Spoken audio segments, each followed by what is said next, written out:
partie un peu plus théorique sur la recherche de gènes, l'analyse de données, la modélisation sur ordinateur, place à la pratique. Et oui, on ne peut pas avoir de recherche sans avoir de manipulation au laboratoire. Des chercheurs en blouse blanche qui testent des hypothèses, qui réussissent à les valider ou pas, qui en testent des nouvelles. Leur métier, c'est d'être chercheur. Et quelquefois, après beaucoup de travail, on pourrait dire qu'ils sont trouveurs. Il y a plein de techniques utilisées dans les laboratoires pour faire avancer la recherche. Le temps de les mettre en place peut varier en fonction de la maladie. Je vais t'expliquer quelques techniques développées durant les 20 dernières années qui sont aujourd'hui essentielles dans la recherche contre les maladies rares. Si tu t'es renseigné sur la recherche dans ta maladie rare et qu'il y a une technique que je ne vais pas expliquer dans cette vidéo, n'hésite pas à m'envoyer un message ou un commentaire pour mieux comprendre. En règle générale d'ailleurs, envoie-moi tes questions si tu en as. Déjà, le terme de biologie moléculaire désigne l'ensemble des techniques de manipulation d'ADN et de tout ce qui est lié. À côté, la biochimie est complémentaire car c'est l'étude des réactions chimiques qui se passent dans ton corps, au niveau des protéines souvent.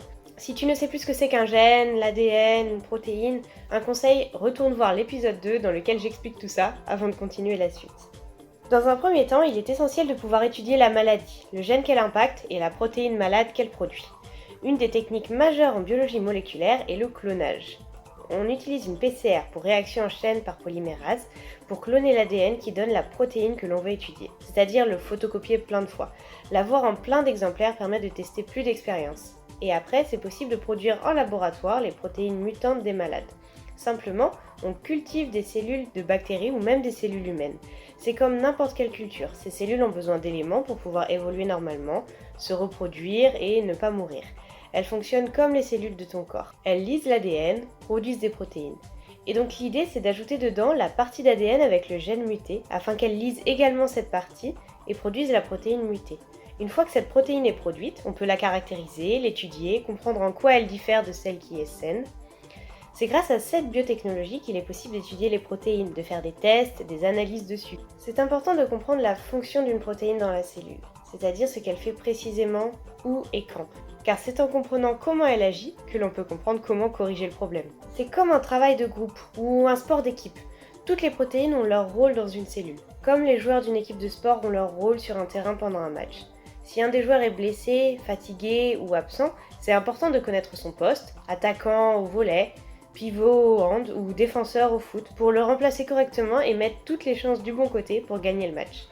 Juste avant dans les étapes, avec les outils de bioinformatique, on a essayé de comprendre la fonction des protéines. Là, au laboratoire, on va pouvoir tester et ou valider les différentes hypothèses qui ont été générées sur ordinateur. Par ailleurs, avec ces techniques, c'est possible d'étudier l'impact de médicaments ou de traitements directement sur ces cellules en culture.